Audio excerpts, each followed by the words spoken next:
नमस्कार, उत्तराखंड बुलेटिन में आप सभी का स्वागत है। मैं हूं आपके साथ निशा शर्मा। आइए उत्तराखंड की तमाम खबरों पर एक नजर डालते हैं। सबसे पहली खबर आपको हरिद्वार से बताते हैं। जन जन की सरकार जनता के द्वार अभियान के तहत आज हरिद्वार के बहद्राबाद विकासखंड की न्याय पंचायत सलेमपुर में एक विशाल जन सुनवाई कार्यक्रम का आयोजन किया गया और इसी मौके पर राज्य मंत्री विनय रोहेला और रानीपुर विधायक आदेश चौहान ने शिरकत की। प्रशासन की ओर से एडीएम दीपेंद्र नेगी और खंड विकास अधिकारी मानस मित्तल ने ग्रामीणों के बीच पहुंचकर उनकी समस्याओं को सुना।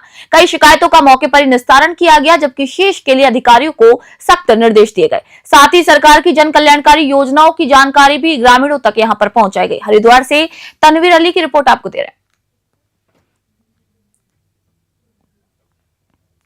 मुख्यमंत्री पुष्कर सिंह धामी जी ने जो जन जन की सरकार जन जन के द्वार कार्यक्रम शुरू किया है, तो इसके बहुत ही उत्साहजनक परिणाम सामने आ रहे हैं। जनता में भी बहुत उत्साह है। लोगों की समस्याओं का मौके पर ही समाधान हो रहा है, तो लोग खुश होंगे ही।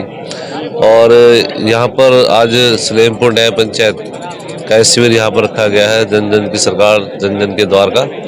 और लगभग 23 डिपार्टमेंट जो कि ग्रामीण क्षेत्र से संबंधित जो भी विषय हैं लोगों के, उनको सुन रहे हैं। हमारे एडीएम साहब, हमारे सभी शिक्षा अधिकारी हैं। और इस शिविर की गंभीरता और बढ़ जाती है जब प्रदेश के हमारे मुख्यमंत्री जी ने हर क्षेत्र पर एक राज्य मंत्री जी की जिम्मेदारी लगाई है। और यहाँ सौभाग्य से हमारे बड़े भाई आदरणीय विनय रोहेला जी को यहाँ पर न्याय पंचायत। देखिए, जन जन की सरकार जन जन के द्वार इस कार्यक्रम के अंतर्गत माननीय मुख्यमंत्री जी ने सभी न्याय पंचायतों में जो भी ग्रामीण स्तर की समस्याएं हैं, जिनका निदान करने के लिए अपने ग्रामीण भाई बंधु भाई जो तहसीलों में जिला प्रशासन में जाते थे, समस्याओं का निराकरण नहीं हो रहा था और लगातार बहुत परेशानी का सामना कर रहे थे, उसी के दृष्टिकोण से समस्याओं का समाधान करने के लिए कार्यक्रम किया है। इस कार्यक्रम के अंतर्गत लगभग पूरे प्रदेश के अंतर्गत अब तक 50,000 से 1 लाख के करीब अब तक लोग आ चुके हैं और अपनी समस्याओं का निदान कराने। इन समाधानों में आपने देखा होगा कि ब्लॉक स्तर पे पंचायतों की समस्या है, जल भराव की समस्या है, अवैध कब्जे की समस्या है, विद्युत विभाग की समस्या है, स्वास्थ्य विभाग की समस्या है, तहसील में जो है उनके कामकाज ठीक नहीं हो पा रहे उसकी समस्या है।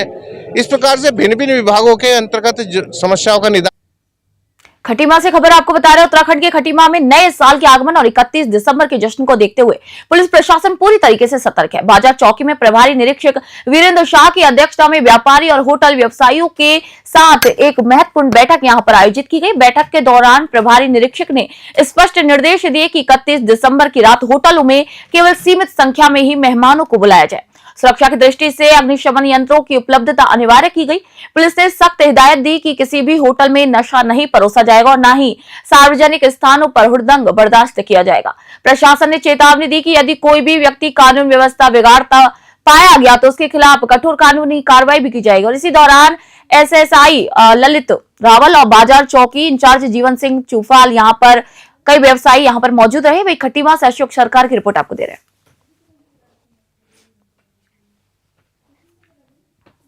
देखिए, आज मेरे द्वारा चौकी बाजार क्षेत्र में स्थानीय व्यापारियों, होटल रिजॉर्ट मालिकों को आगामी 31 और नववर्ष को देखते हुए एक बैठक ली गई है, जिसमें उच्चाधिकारियों द्वारा जो दिशा निर्देश दिए गए हैं उनका अक्षरशः पालन कराने के लिए संबंधित व्यक्तियों को बताया गया है। जिसमें अपने जो होटल रिजॉर्ट में जो ऑर्गेनाइज करते हैं, पार्टी ऑर्गेनाइज करते हैं, इसमें लिमिटेड लोगों को इनविटेशन देने, अग्निशमन यंत्रों का जो है वहाँ पर जो है यूटिलाइजेशन करने और किसी प्रकार की कोई अप्रिय घटना हो तो उसमें जो है पुलिस को सूचित करने हेतु बताया गया है। इसके अलावा हमारी पुलिस भी राउंड द क्लॉक रूटीन से उसमें ड्यूटी में रहेगी। इसके अतिरिक्त मेरा आप लोगों के माध्यम से हरिद्वार से खबर आपको बता दें। धर्म नगरी हरिद्वार में शिक्षा को नई ऊंचाइयां देने के लिए एक शानदार पहल की गई। आज जिलाधिकारी मयूर दीक्षित और एएसपी प्रेमेंद्र सिंह डोवाल ने पुलिस लाइन रोशनाबाद में नवनिर्मित आधुनिक लाइब्रेरी का विधिवत उद्घाटन किया। यह लाइब्रेरी वीगार्ड कंपनी के सहयोग से सीएसआर योजना के तहत तैयार की गई। इस लाइब्रेरी का मुख्य उद्देश्य पुलिस मॉडल स्कूल के विद्यार्थी और प्रतियोगी परीक्षाओं की तैयारी कर रहे युवाओं को शांत और अनुकूल वातावरण प्रदान करना है। लाइब्रेरी में आधुनिक फर्नीचर और आवश्यक शैक्षणिक पुस्तकें यहां पर उपलब्ध कराई गई। उद्घाटन के दौरान अधिकारियों ने कहा कि ये डिजिटल युग में बच्चों के बौद्धिक विकास और उनके उज्जवल भविष्य के लिए मील का पत्थर साबित होंगे। इसी अवसर पर पुलिस प्रशासन और वी गार्ड कंपनी के पदाधिकारी भी मौजूद रहे। हरिद्वार से तनवीर अली की रिपोर्ट आपको दिखा रहे हैं। गठन किया गया है जो हमारे CSR एक्टिविटी के तहत बनवाई गई है। इसमें मैं जो CSR एक्टिविटी में जो भी हमारी कंपनी है उनको भी बधाई देता हूं और जिलाधिकारी महोदय को भी बधाई देता हूं कि उनके द्वारा आज इसका उद्घाटन किया गया। देखिए, यहाँ पर पुलिस लाइन में पुलिस मॉडर्न स्कूल के पास में पुलिस विभाग के माध्यम से और CSR के माध्यम से एक बहुत ही अच्छी लाइब्रेरी का यहाँ पर निर्माण किया गया है। कुछ ही महीनों पूर्व इसका शिलान्यास भी किया गया था और ये कंप्लीट हो गई है। आज SSP हरिद्वार के साथ इसका इनॉग्रेशन किया गया है। निश्चित तौर पे बच्चों के लिए पढ़ने की स्पेस अच्छी बनी है, बुक्स भी हैं और भी सुविधाएं इसमें बढ़ाई जा रही हैं ताकि बच्चों को सामने खेलकूद, पढ़ाई आदि सब पूरी व्यवस्था यहाँ पर पुलिस लाइन स्कूल्स में पूरी मिल सके। और भी इम्प्रूवमेंट के स्कोप है, उसको भी आगे कराया जाए। सर अच्छा कार्य हुआ है, कम समय में हुआ है और साथ ही सफाई काफ़ी अच्छी है और मेंटेनेंस आदि जो अंदर जो इक्विपमेंट्स हैं, टेबल चेयर्स हैं, पानी की पीने की व्यवस्था है, बुक्स भी काफ़ी रख दी गई हैं। बच्चों को भी आज दिखाया जा रहा है ताकि वो इसका पूरा उपयोग करें। जी, आज हमारे लिए काफ़ी प्रसन्नता और गौरव का विषय है कि हमने वी गार्ड के सौजन्य से पुस्तकालय का उद्घाटन किया है जो कि पुलिस स्कूल में मतलब पुस्तकालय बनाया गया है। और वी गार्ड पहले भी हमारा काफ़ी सपोर्ट करती रहती है लोकल CSR एक्टिविटीज़ में और आगे भी वी गार्ड का वो रहेगा। हमारे पास हर साल कुछ ना कुछ बजट आता है तो हमारी कोशिश यही रहती है कि जो एक्चुअल में यहाँ के लोकल मतलब संस्थाओं को या स्कूलों को जो भी रिक्वायरमेंट हो वो उस पर काम हो और वो आगे भी वी गार्ड वैसा करती रहेगी। हरिद्वार में भी वी गार्ड ने हमारे भगवानपुर प्लांट के सौजन्य से ऑलरेडी यहाँ पर स्मार्ट क्लासेस और उसका इंस्टॉलेशन कराया है और इस पुलिस स्कूल में और आगे फर्दर भी चलता रहेगा। बच्चों को किस तरह की अपील करेंगे? बच्चों को मैं ये अपील करूँगा, जैसे हमारे SP साहब ने बताया कि उन्हीं का ये विज़न था कि यहाँ पर हमारे लाइब्रेरी बने ताकि बच्चों। खबर हरिद्वार से। उत्तराखंड की राजनीति में दोबारा अपनी जमीन तलाशने के लिए बहुजन समाज पार्टी ने सक्रियता बढ़ा दी है। हरिद्वार स्थित प्रदेश कार्यालय में चुनावी सुगबुगाहट तेज हो गई है। आगामी 2027 विधानसभा चुनावों को देखते हुए बसपा ने संगठन में बड़े फेरबदल किए हैं। पार्टी ने अनुशासनहीनता पर पूर्व प्रदेश अध्यक्ष को बाहर का रास्ता दिखाते हुए अब 4 प्रदेश प्रभारियों और एक प्रदेश अध्यक्ष के साथ एक नई रणनीति तैयार की है। बसपा नेताओं का दावा है कि वे बूथ स्तर पर मजबूती के साथ इस बार अपने दम पर सरकार बनाएंगे। वहीं दूसरी ओर भारतीय जनता पार्टी ने बसपा की तैयारियों पर चुटकी ली है। भाजपा प्रवक्ताओं का कहना है कि उत्तराखंड में बसपा का कोई अस्तित्व नहीं बचा है और आगामी चुनाव में बसपा शून्य पर सिमट जाएगी। हालांकि बसपा कार्यकर्ताओं के भीतर बार-बार नेतृत्व परिवर्तन को लेकर असंतोष भी एक बड़ी चुनौती बना हुआ है। हरिद्वार से तनवीर अली की रिपोर्ट आपको बता रहे हैं।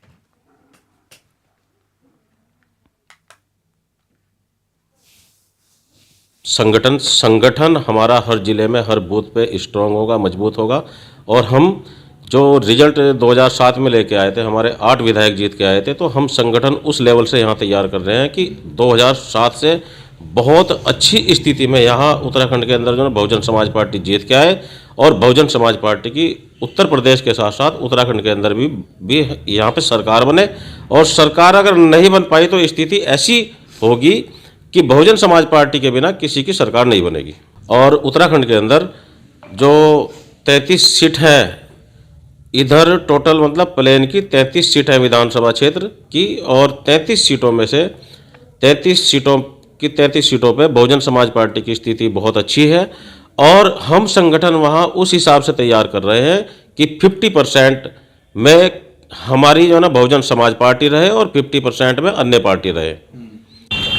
देखिए, जब कोई राजनीतिक दल एक आइडियोलॉजी ना हो के किन्हीं व्यक्तियों का समूह बन जाता है, एक परिवार की पार्टी बन जाता है, तो वहाँ प्रदेश अध्यक्ष जैसे महत्वपूर्ण पद को हटाना या उसको लंबे समय तक रखना ये उनके हाथ का काम होता है। तो निश्चित रूप से मैं ये कह सकता हूँ कि आज के सिनेरियो में जो बहुजन समाज पार्टी का अस्तित्व इस राज्य में वो ना के बराबर है। मैं कह सकता हूँ कि इस राज्य में 2 प्रमुख राजनीतिक दल हैं और निश्चित रूप से आज 27 के चुनाव की बात करें तो भारतीय जनता पार्टी चुनावी तैयारियों की दृष्टि से बहुत आगे है और बसपा या इस प्रकार के क्षेत्रीय दलों का खबर डोईवाला से अंकिता भंडारी हत्याकांड में न्याय की मांग को लेकर कांग्रेस ने एक बार फिर सरकार के खिलाफ मोर्चा खोल दिया। प्रदेश अध्यक्ष गणेश गोदियाल के आह्वान पर डोईवाला में नगर और ब्लॉक कांग्रेस कार्यकर्ताओं ने परवादून कांग्रेस कार्यालय से मुख्य चौक तक जोरदार कैंडल मार्च निकाला और इसी प्रदर्शन में विशेष रूप से पूर्व मुख्यमंत्री हरीश रावत शामिल हुए। प्रदर्शनकारियों ने भाजपा के वरिष्ठ नेता और क्षेत्रीय विधायक की संलिप्तता का यहां पर आरोप लगाते हुए उनकी तत्काल गिरफ्तारी की मांग की। पूर्व मुख्यमंत्री हरीश रावत ने कहा कि इस जघन्य हत्याकांड ने पूरे समाज को झकझोर कर रख दिया। उन्होंने आरोप लगाया कि भाजपा सरकार दोषियों को बचाने का प्रयास कर रही है, इसीलिए मामले की निष्पक्ष जांच केवल उच्च स्तरीय सीबीआई से ही संभव है। कांग्रेस नेताओं ने साफ किया कि जब तक अंकिता को इंसाफ नहीं मिलता उनका आंदोलन जारी रहेगा। डोईवाला से आशीष यादव की रिपोर्ट आपको दिखा रहे हैं। अंकिता भंडारी के साथ जो अत्याचार किया गया, उनकी हत्या की गई, उसको लेकर पूरे प्रदेश में कई समय से कांग्रेस आंदोलन कर रही है। कई गिरफ्तारियां हम लोगों ने दी हैं और उस वीआईपी का नाम हमारे द्वारा पूछा जा रहा था। और एक बार फिर इस मुद्दे को लेकर जब सोशल मीडिया में ये मुद्दा सामने आया और वीआईपी का नाम जो दुष्यंत गौतम है, जो भारतीय जनता पार्टी का महामंत्री है, उनका नाम उजागर हुआ, उसके बाद जनता में रोष है। पूरे प्रदेश में आंदोलन हो रहा है। इसी को लेकर आज कैंडल मार्च डोईवाला क्षेत्र में डोईवाला ब्लॉक और नगर कांग्रेस कमेटी के नेतृत्व में कार्यक्रम किया गया और आदरणीय हरीश रावत जी यहाँ पहुंचे और सब साथियों में रोष है। देखिए, एक बेटी की हत्या हुई और सरकार ये मौन है। ये वो सरकार है जो बेटी पढ़ाओ बेटी बचाओ की बात करती है, महिला सशक्तिकरण। अंकिता ने अपने बयान में कहा कि कोई वीआईपी है जिसकी विशेष सेवा के लिए मुझ पर दबाव डाला जा रहा है। अब पता चला है कि वो वीआईपी कोई गट्टू है। अब वो कौन है गट्टू? गट्टू है, नट्टू है, बट्टू है, जो भी है, क्योंकि पहले से ही भाजपा के लोग इसमें लगे रहे हैं। तो कोई वीआईपी हो, ये हमारी अस्मिता के साथ, उत्तराखंड की अस्मिता के साथ, हमारी बेटियों के साथ उनके सत्य पर हाथ डालने की कोशिश करेगा तो फिर उसको जो है, ये उत्तराखंड के लिए अपने स्वाभिमान की लड़ाई, ये अंकिता के न्याय की लड़ाई नहीं है, ये उत्तराखंड के स्वाभिमान की रक्षा की लड़ाई। तो मिलना चाहिए, हम लड़ेंगे, प्राण प्रण से लड़ेंगे और जब तक न्याय नहीं मिलेगा हम चैन से नहीं बैठेंगे। सरकार आएगी तो हम जो है उस वीआईपी को जमीन के नीचे भी होगा वहां से खोद करके निकालेंगे और उसको कानून के हवाले करेंगे। ये जो देहरादून से दिल्ली तक का मौन है, यही मौन हमको परेशान कर रहा है। खबर लक्सर से। लक्सर नगर पालिका क्षेत्र के वार्ड नंबर 5 से मानवता को शर्मसार करने वाली एक बेहद ही घिनौनी घटना सामने आई है। यहाँ पर एक युवक ने बेजुबान गाय के साथ दुष्कर्म की वारदात को अंजाम दे दिया। घटना का खुलासा उस वक्त हुआ जब गाय का मालिक सुबह चारा डालने के लिए पशुशाला पहुंचा। आरोपी की इस करतूत को देख मालिक ने शोर मचाया, जिसे सुनकर आसपास के ग्रामीण मौके पर जमा हो गए। ग्रामीणों के इकट्ठा होने से पहले ही आरोपी मौके से फरार होने में कामयाब रहा। घटना की सूचना मिलते ही स्थानीय पुलिस तुरंत हरकत में आई और विभिन्न स्थानों पर दबिश देते हुए आरोपी को गिरफ्तार कर लिया है। इस शर्मनाक कृत्य को लेकर ग्रामीणों में भारी आक्रोश भी व्याप्त है। स्थानीय लोगों ने पुलिस प्रशासन से मांग की है कि आरोपी के खिलाफ कठोर से कठोर कानूनी कार्रवाई की जाए ताकि भविष्य में ऐसी घटनाओं की पुनरावृत्ति दोबारा न हो। लक्सर से जॉनी चौधरी की रिपोर्ट। सर, क्या घटना है, क्या आपका नाम है और क्या हुआ? सर, मैं लक्सरी में रहता हूँ, वार्ड नंबर 5 में। सर, मैं अपनी गाय के लिए चारा लेके जा रहा था तो मैं सुबह आके देखा है एक लड़का गाय के साथ दुष्कर्म कर रहा है और क्या बोले नंगा अवस्था में पड़ा था वो। और सर मैंने क्या बोले पकड़ने की कोशिश की, वो भाग गया। भागने के बाद फिर क्या बोले मैंने गाय को खोला, गाय बिल्कुल मरी स्थिति में पड़ी थी, उसके कोई बचने की चांस नहीं थे। इसकी मैंने फटाफट रस्सी खोल ली, उसे मला बोला, फिर मैं चौकी गया, चौकी से पुलिस वालों को बुला कर लाया, तब से क्या बोले लाया, फिर पुलिस वालों ने पकड़ा उसे। मोनू रहते हैं सर गाँव में से, ये नाम तो सर हमें पता नहीं उसका आधार कार्ड पे क्या है। ये गांव में सर मोनू बुलाते हैं सब। मौके पर क्या चीज मिली आपको? सर कॉन्डोम पड़े थे सर यहाँ पर। और सर गाना काटता हो, वो चक्कू भी था उसके हाथ में। लक्सर से एक और खबर आपको बताते हैं। लक्सर के संगम सीएलएफ समूह में नियुक्तियों को लेकर विवाद गहरा गया। एक महिला अभ्यर्थी ने गंभीर आरोप लगाते हुए इंटरव्यू में चयन होने के बावजूद उससे पैसों की मांग की गई। महिला का दावा है कि पैसे न देने पर कागजों में हेराफेरी का दूसरी महिला को नियुक्त कर दिया गया। इन आरोपों पर पलटवार करते हुए नवनियुक्त सीनियर सीआरपी पूजा ने आरोपों को पूरी तरीके से निराधार बताया। पूजा का कहना है कि उनका चयन किसी भी सिफारिश या फिर पैसों के बल पर नहीं बल्कि उनके पूर्व अनुभव के आधार पर हुआ है। उन्होंने कहा कि शिकायतकर्ता को अनर्गल आरोप लगाने के बजाय जांच रिपोर्ट का इंतजार करना चाहिए, क्योंकि विभाग इस मामले की जांच कर रही है। फिलहाल समूह की इस चयन प्रक्रिया ने स्थानीय स्तर पर भी चर्चाएं तेज कर दी है। लक्सर से जॉनी चौधरी की खबर आपको दे रहे हैं। सर, ये है कि मेरा नाम पूजा देवी है। मैं गांव कंकर खत्ते की निवासी हूँ। मेरा चयन सीनियर सीआरपी के पद पर संगम CLF में हुआ है, जिसमें की रचना का आरोप है कि मेरी जगह पूजा को नौकरी दी गई, पैसे देकर दी गई है। इसमें सब कुछ सरासर गलत है, क्योंकि मैंने जो वैकेंसी भरी थी ये अनुभव के तौर पे थी। मैंने जितना काम कर रखा था, जितना मेरा अनुभव था, उस तौर पे मेरा चयन किया गया। ये था, उसमें 16 महिलाओं ने प्रतिभाग किया था। 16 महिलाओं में से मेरा चयन सीनियर सीआरपी के पद पर हो गया। तो इस पे वो आपत्ति उठा रही है कि नहीं, इसमें मेरा चयन होना चाहिए था, जबकि ये गलत है। अगर रचना को ऐसा लगता है कि ये गलत है, तो उसे जांच की प्रक्रिया को देखते हुए उसका इंतजार करना चाहिए कि क्या होता है, कैसे जांच चल रही है। उसका कहना है कि रही है। मेरा नाम संतोष है, और जो रचना बोल रही है गलत बोल रही है। मेरे सामने कोई BM की कोई बात नहीं हुई, ना ही मैंने उनसे मुलाकात करी, और जो आरोप लगा रही है बिल्कुल झूठा है। मैं ये बात बोल सकती हूँ कि मैं वहाँ पे गई थी, लेकिन मैं अपने काम से गई थी, और अपने काम की वजह से वो वहाँ पे मुझे मिल गई, रोने लगे। उसने बोला मेरा ज्वाइनिंग लेटर है, इस पर साइन कर दे। मैंने उसकी वजह से इस पर साइन किया, नहीं तो बाकी मुझे नहीं पता। BM मैडम ने तो पहली बात है कि BM मैडम बोल ही नहीं सकती किसी महिला से, क्योंकि महिला हमारी जो BM मैडम है बहुत अच्छी है और बहुत ही अच्छा सुझाव हुआ है। किसी से कोई पैसा नहीं लेती और ना ही किसी से वो पक्षपात करती है, वो सिर्फ काम की। खबर नौगांव से। उत्तरकाशी के नौगांव में आयोजित रवाई लोक महोत्सव के दूसरे दिन लोक संस्कृति का अनूठा संगम देखने को मिला। कार्यक्रम का मुख्य आकर्षण 21 ढोल वादकों द्वारा एक साथ दी गई ढोल, दमाऊ और रणसिंगा का सामूहिक प्रस्तुति रहा, जिसकी गूंज ने पूरा वातावरण को भक्तिमय कर दिया। इसी दौरान आयोजित रवाल्टी कवि सम्मेलन में क्षेत्रीय कवियों ने अपनी अपनी बोली भाषा के माध्यम से समाज को जागरूक किया और नई पीढ़ी से अपनी जड़ों से जुड़े रहने की अपील की। महोत्सव में साहित्यकार दिनेश रावत द्वारा लिखित रावाल्टी शब्दकोश पुस्तक का विमोचन किया गया, जिसे क्षेत्र की संस्कृति के संरक्षण के लिए एक बड़ा कदम बताया गया। खेलकूद के तहत महिला और पुरुष वर्ग की कुर्सी दौड़ प्रतियोगिता हुई, जिसमें विजेताओं को सूचना एवं प्रसारण मंत्रालय की टीम ने पुरस्कृत किया। इसी अवसर पर पूर्व जिला पंचायत अध्यक्ष दीपक बिजलवाड़ और आयोग अध्यक्ष सदस्य स्वराज विद्वान समेत कई लोग यहाँ पर मौजूद रहे। उत्तरकाशी से सुमित कुमार की रिपोर्ट आपको दे रहे हैं। क्या कहना चाहेंगे आप?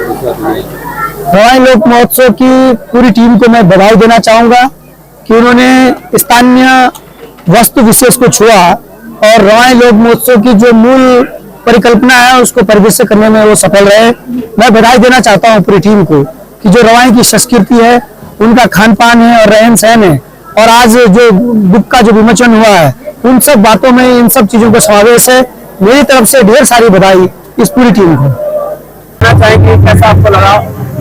देखो, मैं प्रत्येक साल रवाई महोत्सव में आती हूँ और यहाँ आकर के जो रवाई महोत्सव में अपनी बोली, अपनी भाषा,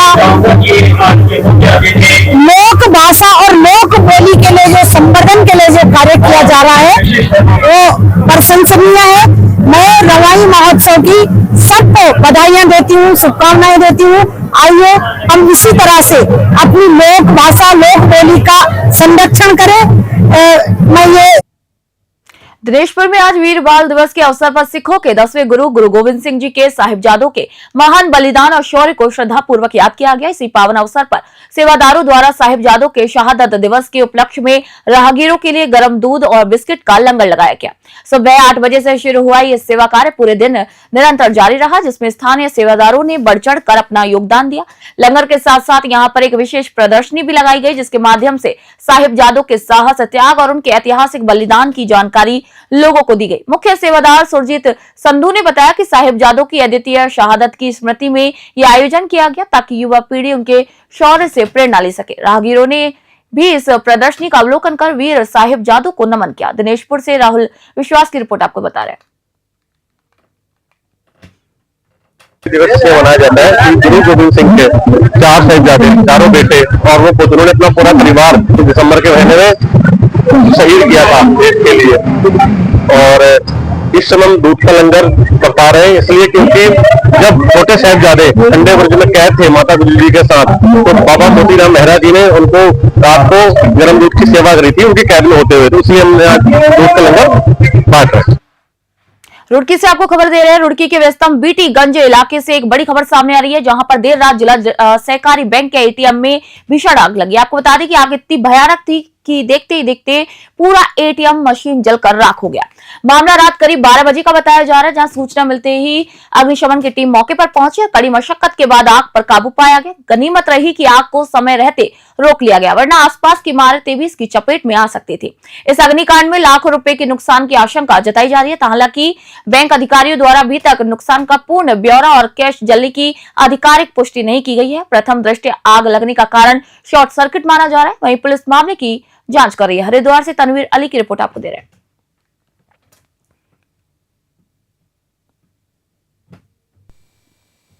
उत्तराखंड बुलेटिन में फिलहाल इतना ही। देश दुनिया की खबरों के लिए देखते रहिए न्यूज़ 21। मैं निशा शर्मा आप सभी से इजाजत चाहती हूँ।